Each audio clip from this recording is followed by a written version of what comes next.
যে নিয়ত এভাবে ঠিক করবা, তারাবি যেহেতু পড়াবা, সুন্দর করে তেলাওয়াত করার চেষ্টা এমনিও করবো অমনিও করবা, কিন্তু দিলের মধ্যে যাতে এটা না আসে যে আমি সুন্দর করে তেলাওয়াত করব তাহলে মুসল্লিরা আমাকে ভালো বলবে, বাহবা দেবে, মাশাআল্লাহ বলবে, এবং 27 রাতে হাদিয়াটাও হয়তো ভালো পাওয়া যাবে, পরের বছরের জন্য দাওয়াতটাও হয়তো কনফার্ম করে দিবে। খবরদার এই নিয়ত যাতে ভুলেও দিলে না আসে। তুমি সুন্দর করে তেলাওয়াত করবা আল্লাহকে শোনানোর নিয়তে, আল্লাহকে শোনানোর নিয়তে, কারণ আল্লাহর কালাম নামাজে দাঁড়িয়ে পড়ছো, আল্লাহ তাআলা শুনতে পাচ্ছেন। তো দুনিয়ায় তোমার উস্তাদকে শোনাতে চাইলে যত ভালো করে পড়ো, আল্লাহ রাব্বুল আলামিনকে শোনানোর জন্য যেহেতু পড়ছো আরো ভালো করে আরো সুন্দর করে পড়বা। তা আল্লাহকে রাজি করার জন্য যদি এভাবে পড়ো, আল্লাহও খুশি হবে, বান্দাও খুশি হবে। কিন্তু শুধু বান্দার নিয়ত যদি করো, বান্দাও খুশি হবে না, আল্লাহও খুশি হবে না। কারণ আল্লাহ খুশি না হলে কখনো দিলের মধ্যেও গভীর থেকে ভালোবাসা আসে না। হাদিসে আছে প্রথমে আল্লাহ ভালোবাসে কাউকে, এরপর জিবরিল আমিনকে ডেকে বলে, হে জিবরিল আমি আমার এই বান্দাটারে ভালোবাসি, তুইও বাস। তখন জিবরিল আমিন তাকে ভালোবাসতে শুরু করে। এরপর আসমানে ঘোষণা যায়, আসমানবাসী শোনো, আল্লাহ ভালোবাসে এই বান্দাকে, আমিও ভালোবাসি। আল্লাহর ভালোবাসার কারণে তোমরা বাকি থাকবা কেন, তোমরাও ভালোবেসে নাও এই বান্দাকে। তখন আসমানের তামাম ফেরেশতা ওই ঈমানদার বান্দাকে ভালোবাসতে শুরু করে। এরপর আসমানের ফেরেশতারা জমিনে এসে ঘোষণা দেয়, আরে জমিনবাসী, আসমানের সকলে ভালোবাসতে শুরু করেছে এই বান্দাকে, তোমরা বাকি থাকবা কোন দুঃখে, তোমরাও তারে ভালোবাসতে শুরু করো। এই আওয়াজ যদিও কানে শোনা যায় না, তো দিলের মধ্যে ঠিকই ঢুকে যায়।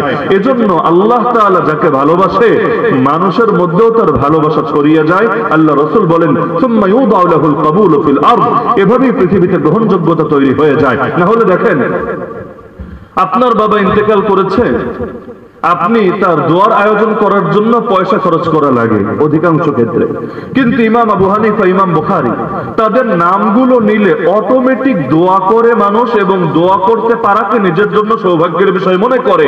ওই দোয়ার আয়োজনে পয়সা লাগে না, টাকা লাগে না, জিলাপি দেওয়া লাগে না, পোটলা দেওয়া লাগে না, নামটা বলতে দেরি, সঙ্গে দোয়া বলতে দেরি না। যেমন ইমাম আবু হানিফা রাহমাতুল্লাহি আলাইহি, এটা দোয়া না। রাহমাতুল্লাহি আলাইহি মানে তার উপর আল্লাহর রহমত বর্ষিত হোক, এটা দোয়া না। আর রহমত যদি বর্ষিত হয় আর কি বাকি থাকে, আছেটা কি? যে আল্লাহর রহমত পেয়ে গেছে সে সবই পেয়ে গেছে। ইমাম বুখারী রাহমাতুল্লাহি আলাইহি, দোয়া না।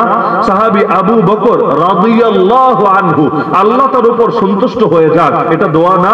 এমনকি নবীর নাম নিলে যে বলছি মুহাম্মদুর রাসূলুল্লাহ সাল্লাল্লাহু আলাইহি ওয়াসাল্লাম, তার উপর আল্লাহ দুরূদ এবং সালাম বর্ষণ করুক, রহমত এবং সালাম বর্ষণ করুক, এটা দোয়া না।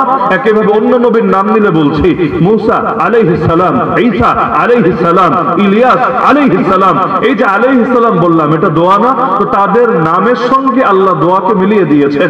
প্রতিদিন লক্ষ কোটি মানুষ জেনে হোক না জেনে হোক, সিস্টেমটাই হয়ে গেছে এমন, এই নামগুলো নিলেই অটোমেটিক দোয়া করতে থাকে।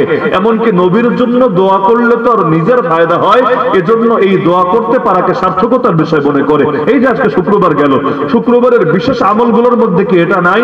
নবীর শানে বেশি বেশি দুরূদ পড়া কি নাই? এটা দুরূদ মানেই তো দোয়া। আল্লাহুম্মা সাল্লি আলা মুহাম্মাদ ওয়া আলা আলি মুহাম্মাদ, এই নামাজের মধ্যেও যে বলি, হে আল্লাহ মুহাম্মদ সাল্লাল্লাহু আলাইহি ওয়াসাল্লাম এবং তার আহলে বাইতের উপর আপনি রহমত বর্ষণ করুন, এটা দোয়া না? এই যে আল্লাহ কত দামি বানিয়ে দিলেন, যে মানুষের ভেতরই তাদের গ্রহণযোগ্যতা সৃষ্টি হলো। তারা সবাই রাজা ছিলেন না, কিন্তু মানুষের হৃদয়ের বাদশাহী আল্লাহ তাদেরকে দান করেছেন। জমিনের রাজা হয়েও অনেকে দৌড়ানি খায়, তাই না?